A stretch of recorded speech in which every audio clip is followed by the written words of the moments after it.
নিউজিল্যান্ডের দ্বিতীয় সারির দল তৃতীয় টি-20 ম্যাচে 20 বল হাতে রেখে 6 উইকেটের ব্যবধানে বাংলাদেশ দলকে হারিয়ে সিরিজ সমতা করে দেশে ফিরল।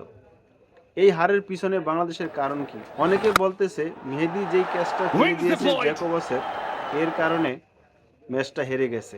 আমি বলবো না, আপনি আমার সাথে একটু মিলিয়ে দেখতে পারেন। মেহেদী যখন জ্যাকবসের ক্যাচটা মিস করেছে তখন জ্যাকবসের রান ছিল 27 বলে 45 রান। দলীয় দরকার ছিল 27 বলে 18 রান। ওই টাইমে যদি জ্যাকবস আউট হয়ে যেত, তখন যদি মেহেদী ক্যাচ মিস নাও করত, তাহলে তাদের রান দরকার ছিল 27 বলে 18 রান, 5 উইকেট হাতে। তো ওই ম্যাচটা কি আপনি মনে করেন নিউজিল্যান্ড হেরে যেত, মানে বাংলাদেশ জিতে পারতো? আমি মনে করি না, এটা সম্ভব না। কারণ এটা টি-20 ম্যাচ। ম্যাচটা তখনই হেরে গেছে যখন 6ষ্ঠ ওভারে শরীফুল ইসলাম 1 ওভারে 15 রান দিয়েছে। ওই টাইমে কিন্তু ম্যাচটা বাংলাদেশের হাত থেকে ছিটকে গেছে। আপনি আমার সাথে একটু মিলিয়ে দেখেন। আপনি শুধু অযথা মেহেদীকে দোষ দিতে পারেন যে ওই টাইমে যদি ক্যাচটা ফেলে না দিত, তাহলে বাংলাদেশ জিতে যেত। 6ষ্ঠ ওভারই ম্যাচ থেকে ছিটকে গেছে বাংলাদেশ। যেই শরীফুল মানে 3 ওভার বোলিং করে 19 রান দেয়, সেই শরীফুল মানে 1 ওভারে রান দিয়েছে মানে 15 রান। ওইটাই কিন্তু বাংলাদেশ, ওই ওভারটা কিন্তু বাংলাদেশ ম্যাচ থেকে ছিটকে নিয়ে গেছে। এটা আপনি একটু মিলিয়ে দেখেন। ব্যাটিংরা তো ভালো করছে, অনেক প্রশংসা করতে হয় নিউজিল্যান্ডের। বাংলাদেশের ব্যাটিং খুব ভালো হয়নি। এটা যখন বৃষ্টির আগে বাংলাদেশের ব্যাটিং ভালো ছিল। 6 ওভার 4 বলে 50 রান, 3 উইকেট। বৃষ্টির পরে নেমেই বাংলাদেশের ব্যাটিংয়ের দেহ শেষ, এরকম একটা অবস্থা। আমি প্রতিনিয়তই বলি যে একটা ম্যাচ বাংলাদেশ ভালো খেলে, পরের ম্যাচটা বাংলাদেশ খারাপ খেলে। এটা ছোটোতে দেখে আসছি ভাই, বাংলাদেশ ধারাবাহিকতা ঠিক রাখতে পারে না। নিউজিল্যান্ড একটা দ্বিতীয় সারির দলের সাথে মানে ব্যাক টু ব্যাক ম্যাচ জিততে পারেনি। এত অল্প রান কীভাবে নেয়? 15 ওভার পুরো বাংলাদেশ খেলতে পারেনি। মানে বৃষ্টির কারণে 5 ওভার কর্তন করা হয়, তারপরে 15 ওভার খেলা নির্ধারণ করে। কিন্তু সেই 15 ওভার পুরো বাংলাদেশ খেলতে পারেনি, এর আগে অল আউট হয়ে গেছে। তাইলে মানে এই দলটার কোনো ভাষ্য নাই। একটা ম্যাচ ভালো খেলবে, 2টা ম্যাচ ভালো খেলবে, পরের ম্যাচ শেষ। উদয় একদিন মিডল অর্ডাররা খেলবে আর লো অর্ডারের খবর নেই, লো অর্ডাররা খেলবো, মিডল অর্ডারের খবর নেই। মানে এই বাংলাদেশ দলটা এরকম একটা দল, আপনি যে কন্টিনিউ ভালো খেলার মতো কোনো প্লেয়ার নাই। যে শামীম প্রথম টি-20 ম্যাচে কি চমৎকার ব্যাটিং করেছে, নো লুক শট, মানে এই শটের নাম কি, মানে একের পর এক প্রশ্ন করতেছে সাংবাদিকরা। আসলে এগুলা কি ভাই? দেখেন আজকে কি করলো, 8 বল খেলে রান নিল মাত্র 3। আজকে তো তার এইভাবে আউট হওয়ার কোনো দরকার ছিল না। রান আসতেছে না, রান নিতে পারতেছে না, সেখানে তার তো একটু দেখে শুনে খেলার দরকার ছিল।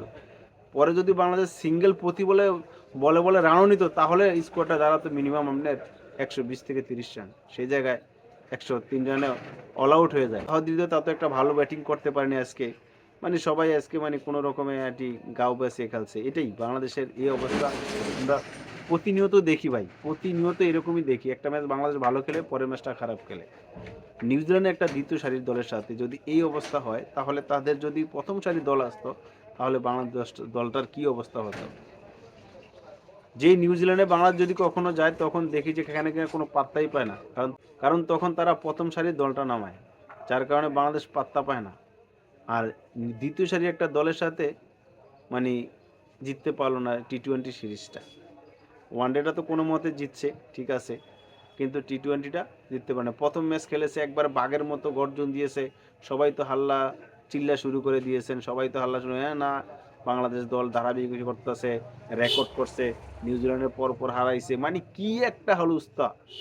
আর দিয়ে দিল কাম। আমার একটা ভিডিওতে একটা ভাই কমেন্ট করছিল, ভাই বেশি পাম দেন না। কারণ আসলে পাম কি, আমি কখনো পাম দিইনি, কারণ আমি সবসময় বলি যে বাংলাদেশ যে ম্যাচ জিতার পরও তাদের নেগেটিভ নিয়ে আলোচনা করা উচিত। তাদেরকে এইভাবে সংবাদ সম্মেলনে এরকম একদম প্রশংসা ভাসানো উচিত না।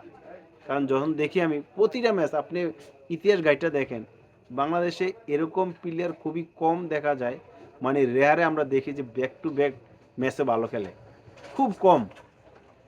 আর আমরা ইন্টারন্যাশনাল লেভেলে যে আমরা খেলা দেখতেছি, বাইরের যে বড় বড় দেশগুলা যারা ক্রিকেট শাসন করতেছে, তাদের দেশের প্লেয়ারগুলা মানে ব্যাক টু ব্যাক ম্যাচের পর ম্যাচ ভালো খেলে, ভালো পারফরমেন্স করে। আর আমাদের দেশের এই অবস্থা। আসলে বাংলাদেশ দলটা এর এই অবস্থায় থাকবে। আপনি যতই কিছু বলেন না কেন, এই দলটার এই অবস্থায় থাকবে, 1 ম্যাচ 2 ম্যাচ ভালো খেলবে, পরের মাঠে সিরিজ জয় করবে, এখানেই শেষ। নতুন বিসিবির সভাপতি আসবে, পুরান সভাপতি যাইবে, এভাবেই চলতে থাকবে। আসলে নতুন করে বলার কিছু নেই। আজকে কি ব্যাটিং এরা ভালো খেলছে? কই ব্যাটিং এরা কি রান নিছে? বোলিং এরা ভালো খেলছে? কই ভালো খেলছে? রিশাদকে তো মেরে তুলা তুলা করে দিছে। হ্যাঁ, স্বাভাবিক ব্যাপার। বোলিং এরা মাইর খাবে। টি-20 ম্যাচে বোলিং এরা মাইর খাবেই।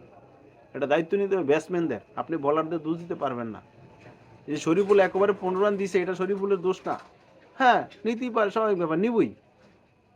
এটা তো ব্যাট মানে টি-20 ম্যাচটাই হচ্ছে ব্যাটিংদের, টি-20 ম্যাচটাই হচ্ছে ব্যাটারদের। তো ব্যাটাররা খেলবে নাকি বলাররা খেলবে? বলাররা তো মারবি, স্বাভাবিক ব্যাপার। তো এই জন্য আমি শরীফুলকে দোষ দিতেছি না যে না শরীফুলে ওই উপরটা যে 15 রান না দিত তাহলে বাংলাদেশ ম্যাচটা জিতে যেত, এরকমও না। একটা ওভার যাইতেই পারে, স্বাভাবিক। আর মেহেদী একটা ক্রস ড্রপ করার ফলে যে এই ম্যাচ থেকে একবারে ছিটকে নিয়েছে, এরকমও না। ক্যাচ মিস হইতেই পারে। সেই ক্যাচটা যদি সে ধরতো তারপরে কি হইতো? তারপরে তো নিউজিল্যান্ড জিততো হয়তো, বা এখন 20 বল হাতে রেখে জিতছে, তখন হয়তো বা 5 বল হাতে রেখে জিততো, যে কোনো উপায় জিততো, তাই না? যাই হোক, বাংলাদেশ দলের জন্য শুভকামনা, যেমন সামনের ম্যাচগুলা যেন তারা মনোযোগী হয়, তারা যেন ব্যাক টু ব্যাক ভালো ম্যাচ খেলতে পারে, প্রতিটা প্লেয়ার যেন নিজের দায়িত্ব নিয়ে খেলে। আসলে ওই একটা ম্যাচ খেললো, মনে করলো যে আমার তো দলে জায়গা হয়ে গেছে, ঠিক আছে চলতেছে চলুক, এরকম চিন্তা যেন না থাকে। হয়তো আমার কথায় অনেকে কষ্ট পাইতে পারেন, ক্ষমাগুণ দৃষ্টিতে দেখবেন।